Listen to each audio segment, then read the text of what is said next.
Before we get to this episode, I want to let you know that you can binge the first part of this season right now with a Pushkin Plus subscription. That's 4 whole episodes before they're released to the public. You'll be able to binge the rest of the season on August 1st with that same subscription. Sign up for Pushkin Plus on Apple Podcasts or by visiting pushkin.fm/plus. Now, on to the episode.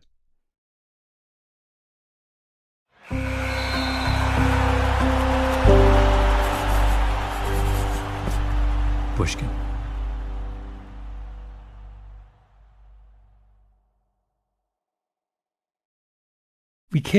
I have never had a single conversation where both you and I were not kind of grinning as we told Charles Schurl stories. Well, I think there's something kind of lovely about his unself-consciousness. I mean, he's a rare breed in this day and age, the like completely unself-conscious man who never for a second doubts his abilities, even though there's so much evidence for why he should be doubting his abilities.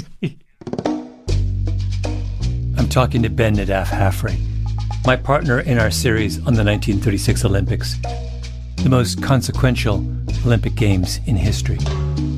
And he's also just a really excellent partner in the goal of mocking him, because he really preserves all of the evidence of his follies. And he reads like a great character out of literature. This episode is about Charles Hitchcock Sherrill, the man who in the early 1930s was at the center of the debate over whether the United States should go to the Berlin Games. In fact, if you ask why the Olympic Games are the Olympic Games, how it flourished and endured over the course of the most tumultuous century in history, there are really only 2 people who matter. One is Avery Brundage, and we'll get to Brundage later in the series. The other is Charles Hitchcock Sherrill. Sherrill is a forgotten figure today. Traces of him persist only in little scraps here and there. But in his day, when Sherrill gave an after-dinner speech somewhere, it made the Times. When Sherrill complained about his neighbor's dog, it made the Times. When he died, the New York Times wrote no fewer than 5 stories. 5. He was everywhere. He knew everyone. He was friends with every American president, from Teddy to Franklin Roosevelt. He attended every reception of importance, every luncheon that mattered. In his 69 years, he crossed the Atlantic 90 times. He was in constant motion. He was Zelig. He's Forrest Gump. He's Forrest Gump. You know you know who he is. Hold on. Oh, no, wait. He's Polonius. I have to get this right. Here we are. Okay. So this is from Love Song of J. Alfred Prufrock, maybe T.S. Eliot's most famous poem. And Prufrock is a kind of self-aware version of Charles Sherrill. Oh, yes, here we are. Okay. No, I am not Prince Hamlet, nor was meant to be. Am an attendant lord. One that will do to swell a progress, start a scene or two, advise the prince. No doubt an easy tool, deferential, glad to be of use, politic, cautious, and meticulous, full of high sentence, but a bit obtuse, at times, indeed, almost ridiculous, almost, at times, the fool. That's him! It's that perfect. Is him. And it also, wait, can I do another literary feed? Yeah. He's also Pangloss. You know, Candide's sort of utopian philosopher who's like completely fatuous. The Pangloss quote is, "It is demonstrable that things cannot be otherwise than as they are, for all being created for an end, all is necessarily for the best end." And that's also Sherrill's kind of, that's his philosophy of inconsequence. Why really bother? Because everything's so great and it's just how it ought to be. Zelig, Forrest Gump, Polonius, Pangloss. Oh, and one more. That reminds me of the Dorothy Thompson Hugo's Nazi quote, that he has been treated to forms of education which have released him from inhibitions. His body is vigorous. His mind is childish. His soul has been almost completely neglected. Yes. Remember Dorothy Thompson's parlor game where she describes going to parties, looking around the room, and picking out which person was most likely to go Nazi? Thompson had 2 particularly interesting archetypes, Misters B and C. Charles Sherrill was the embodiment of Mr. B. Mr. B has risen beyond his real abilities by virtue of health, good looks, and being a good mixer. He married for money, and he's done lots of other things for money. His code is not his own.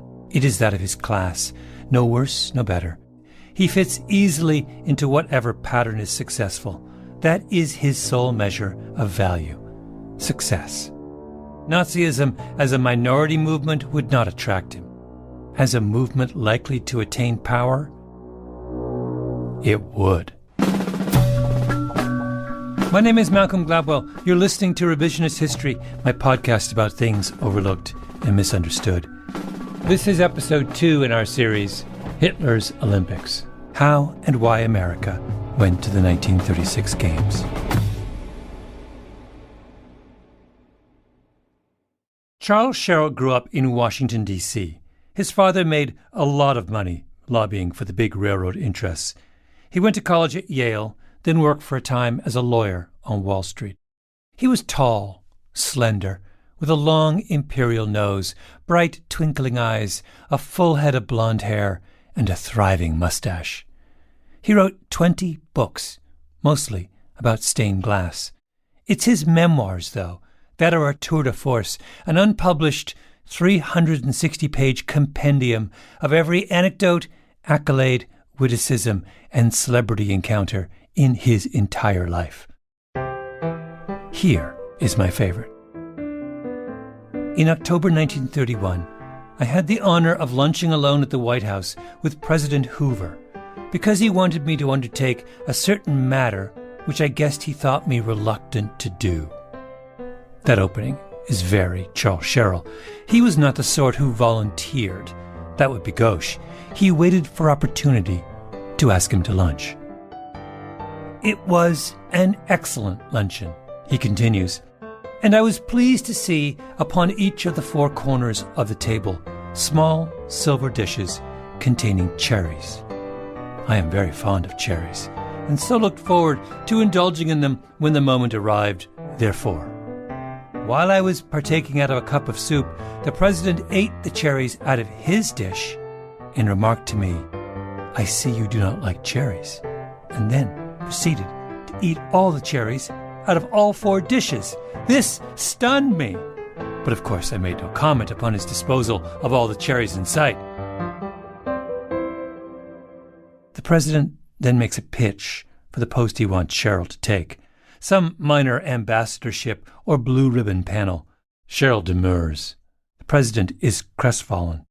But as they leave the luncheon, Sherrill turns to Hoover and gently says, "I think, sir, that you do not realize that a man does not always know just what the other man likes or does not like. For example, at luncheon, you said I did not appear to like cherries, but you are mistaken, because I am very fond of cherries, but there might be something else which I would like to do to serve you, which I like as much as I like cherries, and possibly it is something that you have not thought of in connection with me."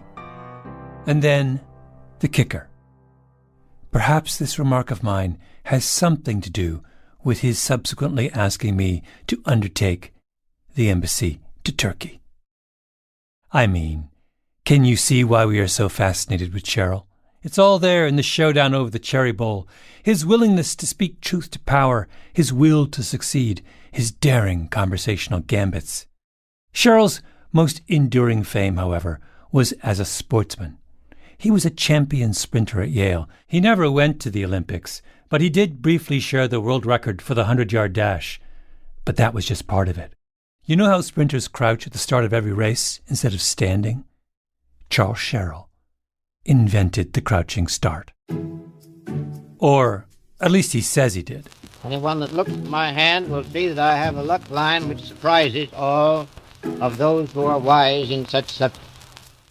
Sherrill was much sought after as an after-dinner speaker, and he would often begin with a story or two of his halcyon days at Yale as a champion, athletic, innovator. Which brings me to the athletic thought that although I should claim credit for the invention of the crouching start, The real fact is that it's due more to luck than brain. I happened upon it, and it turned out to be worth at least a yard, and I got credit for something which my luck really deserved. You know how you have an uncle who stole home in Little League to win the county championship, and he's still telling that story 50 years later? Cheryl was like that with The Crouching Start.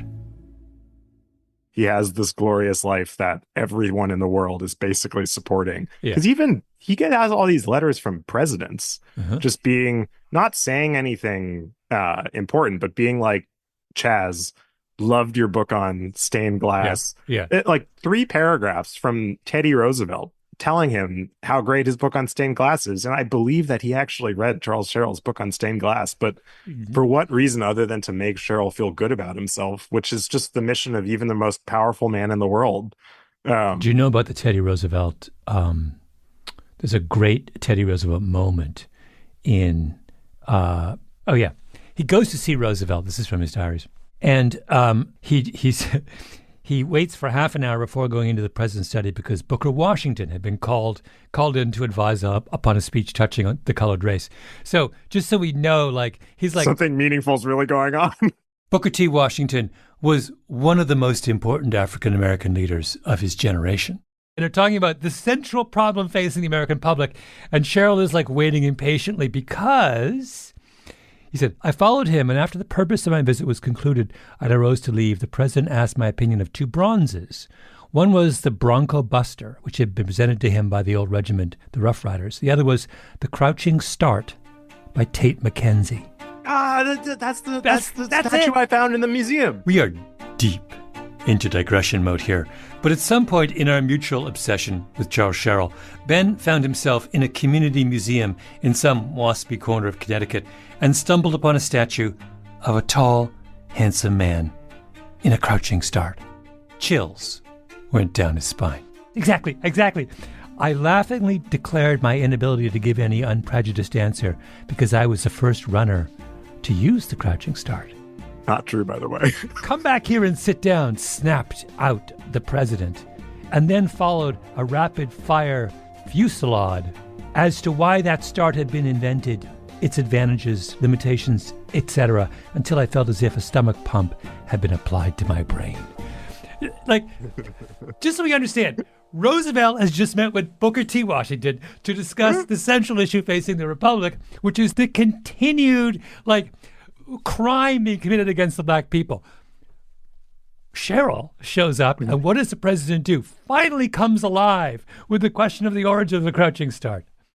Presidents were impressed by Charles Sherrill, and so was an organization that lies at the very heart of this story, the International Olympic Committee, the IOC. The IOC is the governing body of the Olympic Games. Then as now, it is based in Lausanne, Switzerland, neutral territory.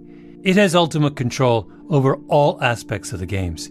The rules, the events, the schedule, where the games are held, who gets invited. The organization's founder was Pierre de Coubertin, Baron de Coubertin, a French aristocrat. He got the modern games started in Greece in 1896, planted the seed, and from the beginning, he surrounded himself with his friends, basically other aristocrats. He referred to them as the trusted men. The Baron's successor to run the IOC was Count Henri du Baillet-Latour of Belgium. Someone once wrote of the Count's wife, the Comtesse Elizabeth von Clary-on-Aldringen. She traveled widely, as her husband was a passionate tourist. The Comtesse was also a Nazi, who wrote a personal note of thanks to Adolf Hitler after he invaded her country. But we're getting ahead of ourselves. Another Olympic Committee member, His Excellency, the Most Excellent, the Marquis of Samaranch, the Spanish aristocrat who ran the IOC for 21 years. One biographical note on Samaranch reads that, quote, during his studies, he practiced roller hockey, for which he created world championships, which the Spanish team won. Roller hockey. He picks a sport no one plays and then invents a world championships where he has to be the favorite. I mean, that is just about the most perfect description of enterprising white guy privilege ever. And let's not forget about Lord David George Brownlow Cecil Burleigh, heir to the Marquess of Exeter, who once ran around the upper promenade deck of the Queen Mary ocean liner in 57 seconds, dressed in street clothes, a record that I'm pretty sure still stands. Burleigh was the one who bestowed the gold and silver medals on the American runners John Carlos and Tommy Smith at the Mexico Games in 1968, where, on the victory stand, the two famously raised gloved fists in a Black Power salute. When asked why Carlos and Smith wore gloves that day, Burleigh said, "I thought they'd hurt their hands." These were the men of the IOC. They would meet every year or so in a grand hotel in one of the many storied capitals of Europe, put on long black coats and striped pants and bowler hats, drink a lot of Chateau Lafite Rothschild, and regale each other with stories of past athletic triumphs. It was the greatest men's club in the world. And in retrospect, it was surely only a matter of time before the IOC set their sights on a certain dashing, mustachioed sprinting champion from New York City who held the ear of presidents. Let me read to you from the June 8, 1922 edition of the New York Times. Olympic Committee elects Sherrill. Mr. Sherrill will bring a vast store of athletic knowledge to the committee. While at Yale, he won the intercollegiate 100-yard dash championship 4 years in succession. He was, wait for it, the originator of the crouching start, which is now used in all sprints in every section of the world. Zelig, Forrest Gump, Polonius, Pangloss, Mr. B, and the Thomas Edison of the crouching start. Our man of parts has now been given his greatest role ever, a member of the International Olympic Committee, and over the next decade, his medal will be put to the test. Do I dare to introduce yet another literary analog? Hercules, of course, whom the Oracle of Delphi directed to perform 12 trials in exchange for immortality. The slaying of the Hydra, the cleansing of the Augean stables, on and on. You read the Greek myths, and immediately you're thinking of Charles Hitchcock Sherrill. And by the way, where is the most famous depiction of the labors of Hercules? In a sculpture found in the Temple of Zeus at Olympia. It all fits.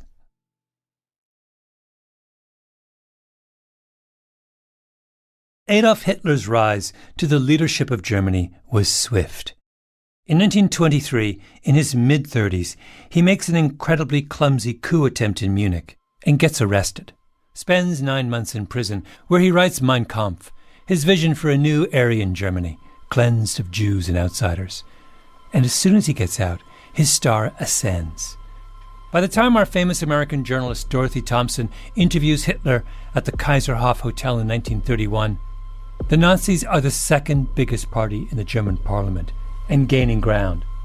And Thompson is trying to figure out whether Hitler can actually get elected chancellor, especially since he makes it clear that he doesn't actually believe in democracy. Thompson wrote, "People were to awaken, and Hitler's movement was going to vote dictatorship in itself a fascinating idea. Imagine a would-be dictator setting out to persuade a sovereign people to vote away their rights." In 1933, Hitler pulls it off. He comes to power. Almost immediately, there's a boycott of Jewish businesses. People start beating up Jews in the streets. Jews get banned from professional organizations and sports clubs. The Nazis, it turns out, care a great deal about sports, about physical fitness, about vigorous competition, and their vision of sports does not include Jews. Germany's best tennis player at the time is Jewish, Dr. Daniel Prenn, and he gets kicked off the country's Davis Cup team. In the spring of 1933, the head of the German organizing committee for the Berlin Games, Theodor Lewald, is stripped of his post because there were some Jewish people in his family tree.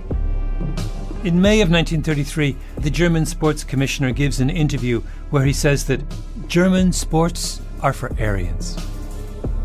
The American Jewish Congress sends a telegram to the American delegates to the IOC.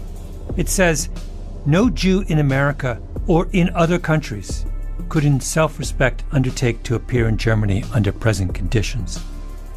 The Olympic ideal and the Nazi agenda are on a collision course.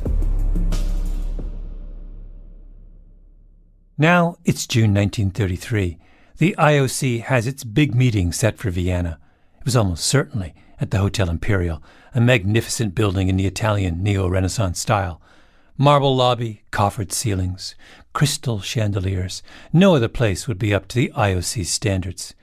Little known fact about the Imperial, by the way, Hitler worked there briefly as a janitor when he was bumming around Vienna in his 20s. 66 delegates are coming for the IOC meeting from every country of significance in the world. The men's club has gathered in their long black coats, their striped pants and bowler hats. A special program is printed up for all in attendance, which begins on its opening page with a questionnaire. Are you a sportsman? 1. Do you play the game for the game's sake? 2. Do you play for your team and not yourself? 3. Do you carry out your captain's orders without question or criticism? 4. Do you accept the umpire's decision absolutely? 5. Do you win without swank and lose without grousing? And then the crucial one. 6. Would you rather lose than do anything which you are not sure is fair? The Vienna meeting focuses squarely on that sixth question. A true sportsman would rather lose than do anything that wasn't fair, and the delegates are perfectly aware of what's going on in Germany. Not letting Jews compete simply because they are Jews is, for the sportsman, surely the definition of unfairness. But our International Committee does not concern itself with internal athletic conditions in any country, but only with the choice of that country's members for its Olympic team. This is Cheryl in a speech outlining the Commission's dilemma that week in Vienna. Now that's very important to remember. With that choice, we insist that race, religion, color, and so forth shall not interfere. Cognitive dissonance is upon us, and the Olympic Committee members have 4 ways they can resolve it. They can move the games somewhere else. They can cancel the games, the way they did in 1916 in the middle of the First World War. They can keep the games in Berlin and simply let everyone boycott. Or they can convince the Nazis to have a change of heart when it comes to their Jewish athletes. What should they do? Let us put ourselves in the mind of our hero, Charles Hitchcock Sherrill. He has sailed the Atlantic 90 times. He has written a book on German stained glass windows. He knows the Teutonic soul. And did not Charles Hitchcock Sherrill stare down the President of the United States over the thorny issue of the disputed Cherry Bowl? Why bow to tyranny? Why not compel tyranny to bow to you? The last option, to convince the Nazis to be less Nazi, was the only choice. Sherrill sends a telegram home to the American Jewish Congress. Rest assured that I shall stoutly maintain the American principle that all citizens are equal under the law. The key business of the Vienna meeting was conducted by a 6-man executive committee, headed by the Belgian Count Henri Dubaillet-Latour. And Sherrill, by virtue of his stature as a diplomat and storied athlete, is the key player in that inner circle. They meet behind closed doors. Imagine a room full of mustachioed gentlemen in an ornate conference room festooned with portraits of other mustachioed gentlemen. Sherrill, Baillet-Latour, and the English delegate on one side of the long oak conference table, the Germans on the other. It was a trying fight, Sherrill explains later in a letter to a friend. The British said, "Let the Germans be," but Sherrill would have none of it. The Germans yielded slowly, very slowly. First, they conceded that the other nations could bring Jews. Then I went at them hard, insisting that as they had expressly excluded Jews, now they must expressly declare that Jews would not even be excluded from German teams. He would tell this story often in the intervening years. I personally, fearing unfair treatment of Jewish athletes in the selection for the German 1936 Olympic team, made it my business to push the point so far that our committee received from the German Ministry of Interior, Ministerium des Innern, a letter of 3 short paragraphs, the third of which reads, "As a principle, German Jews shall not be excluded from German teams at the games of the 11th Olympiad," that is next year. I had the honor of drafting that third paragraph. Perhaps you will agree that I felt everyone at home and abroad thought that I was thus doing my best for the Jews. In Vienna, there are reporters gathered at the hotel, waiting for news to break. Cheryl emerges, triumphant. The games will go on. A cheer goes up around the world. The New York Times, Cheryl's newspaper of record, calls him a hero. The straightforward character of the promise obtained from the German government came as all the greater surprise, and the opinion was expressed that a real blow had been struck in the cause of racial freedom, at least in the realm of sports. Charles Cheryl confronts the contradiction of the Berlin Games, the cognitive dissonance of a pure competition in an impure place, and he resolves it. How? Not like Dorothy Thompson. She said, you resolve it by not going. He says, no, you resolve it by making the impure place pure. By staring down his German counterparts across the negotiating table and through sheer force of personality and intelligence and courage and good old-fashioned New York City moxie, bending them to our will. The Vienna Declaration was Charles Hitchcock Cheryl's finest hour. The controversy over the games faded. The Olympics were saved. Problem solved, right? Oh no. Problem is just beginning.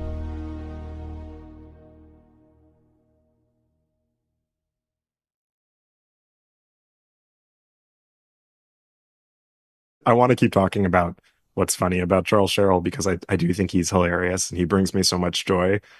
I think he also raises a number of very complicated moral questions. Yeah. And I found myself at the end of the second day that I went into the archives, his scrapbooks are at the New York Historical Society.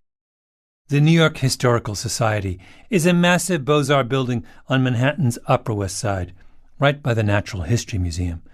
If you were a man of Charles Cheryl's stature, there is no other place worthy of your collected papers. So we found out that Charles Hitchcock Cheryl had lovingly documented his entire life. Most archives you go to, they're just boxes of stuff that was left to a library, and then they had to figure out some kind of archival organization scheme for it. Not Charles Cheryl's papers. Everything that he kept was preserved in a scrapbook, in actually 44 scrapbooks, that then when he died in 1936, his wife bequeathed to the New York Historical Society. Ben spent days at the Historical Society archives digging through the Cheryl motherlode. I mean, they're all like 6 inches wide. And the thing is, the legacy of Cheryl continues in the pristineness of these scrapbooks. I mean, his ink doesn't fade. The glue he uses to bind this stuff doesn't give. And all of the paper was still so crisp and weighty. Everything is written on these like robin's egg blue and pearl thick stock pages, or like silky diary pages. He just had the best of everything. And it's all withstood the test of time. Was the wife, in donating these materials, let's accept for a moment the premise that the wife may not have been, the relationship may not have been, shall we say, conventional. Do you think she knows what she's doing? Oh, the wife. We haven't talked about her yet. She was the heir to the Berkshire Cotton Manufacturing Company, which would later merge with Hathaway to create, you guessed it, Berkshire Hathaway, which her family would turn around and sell to a young Warren Buffett. Yet another way in which the world turns around Charles Hitchcock Sherrill. Anyhow, Mrs. Charles Hitchcock Sherrill takes the complete set of her husband's papers, has them preserved in perpetuity, and apparently never checks to see what's in them. Or maybe she does, and she's fine with it. Now, it's crucially important that he dies in 36. Right. The former head of manuscripts at the New York Historical Society points out that this is the rare occasion on which a American who really fell in love and hard with the Nazi Party was unable to then sanitize his records after seeing what happened in World War II. So what we have here is a perfectly preserved in amber. It's like the Jurassic Park mosquito of 1930s American fascism, because there was already a very high bar for self-consciousness in Charles Sherrill's life, and so the full force of his love for the Nazis is on display in volume 35 of his 44 scrapbook collection. In our next episode, we delve into the buried treasure of Scrapbook 35, the uncensored journal of a man in the process of going Nazi. Am an attendant lord, one that will do to swell a progress, start a scene or two, advise the prince.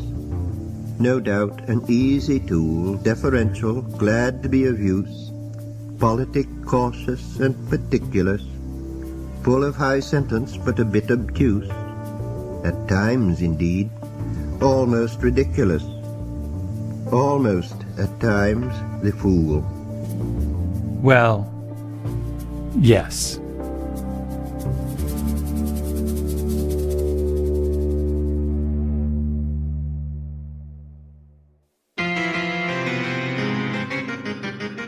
Revisionist History is produced by Ben Nadaf Haffrey, Tolly Emlin, and Nina Bird Lawrence.